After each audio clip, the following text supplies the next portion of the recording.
এই প্রশ্নটা আরআরবি হোক বা ওয়েস্ট বেঙ্গলের যে কোনো পরীক্ষা হোক তার জন্য কিন্তু খুবই গুরুত্বপূর্ণ প্রশ্ন। তো এখানে আমার এক্স এর ভ্যালু ফাইন্ড করতে বলেছে যে এক্স এর মান কত হবে। 8 - 3 x যদি 55 হয় তাহলে এক্স এর মান আমার কত হবে। তাহলে এক্স এর মানটা আমরা কিভাবে বের করবো না, 8 - 3 যদি 55 হয় তাহলে আমরা প্রথম 55 কি ভাঙবো, 55 কে আমরা 11 ইন্টু 5-এ ভাঙবো। এবার 11কে আমরা একটু সাজাবো।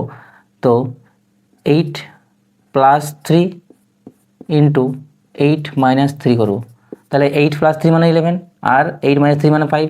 এদিকে আমার ছিল 8 - 3 তাহলে আমরা এখানে লিখতে পারি যে 8 - 3 ইকুয়াল টু 8 এর স্কোয়ার মাইনাস 3 স্কোয়ার।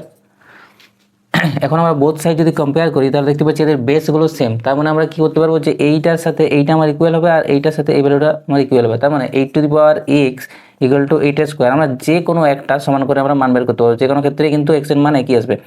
তাহলে এখানে আমরা বেস দুটো সেম হয়ে গেছে, বেস দুটো যদি সেম হয় তাহলে পাওয়ার দুটো আমার সেম হবে, তাহলে এক্স ইকুয়াল টু 2। তাহলে হচ্ছে অপশন নাম্বার সি হচ্ছে আমার সঠিক উত্তর।